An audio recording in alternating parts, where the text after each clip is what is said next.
सालों की मेहनत के बाद मीरा अब आईएएस बन चुका था। गांव के उसी छोटे स्टेशन पर जहां से कभी सपनों की तलाश में निकला था, आज वो लौट रहा था, अपने मां की दुआओं और गांव के गर्व के साथ। स्टेशन पर भीड़ थी, ढोल धमाका और हर चेहरा गर्व से चमक रहा था। मीरा मुस्कुराते हुए नीचे उतरा, हाथ जोड़कर सबको नमस्ते किया। और तभी भीड़ को चीरती हुई उसकी मां आई। आंखों में खुशी के आंसू। मीरा झुककर मां को गले लगाता है। वही पल था जिसकी बरसों से दोनों को प्रतीक्षा थी। घर में जश्न था, मिठाई बंट रही थी, बच्चे नाच रहे थे। मीरा सबको हंसते हुए देख रहा था।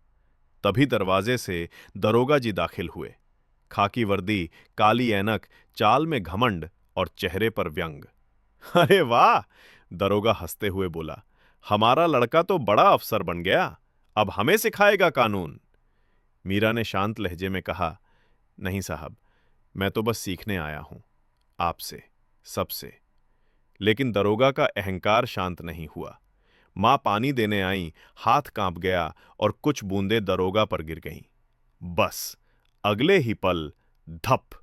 दरोगा का हाथ मां के गाल पर जा पड़ा। पूरा घर सन्न रह गया।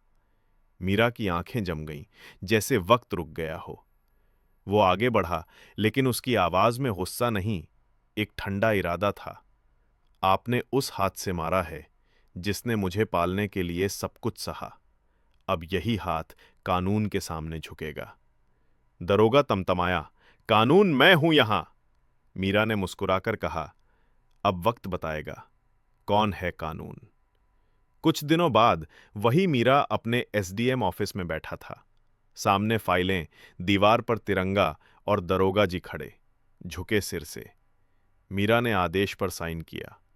कानून ताकत नहीं, जिम्मेदारी है, और इसका गलत इस्तेमाल अब बर्दाश्त नहीं होगा।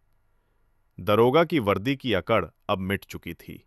मां के चेहरे पर पहली बार सुकून की मुस्कान आ। शाम को मीरा गांव के बच्चों से बात कर रहा था। उसने कहा, अगर हर ताकतवर इंसान इंसाफ का साथ दे तो किसी मां को फिर कभी थप्पड़ नहीं खाना पड़ेगा। कैमरा ऊपर उठता है। सुनहरी धूप में मीरा और उसकी मां साथ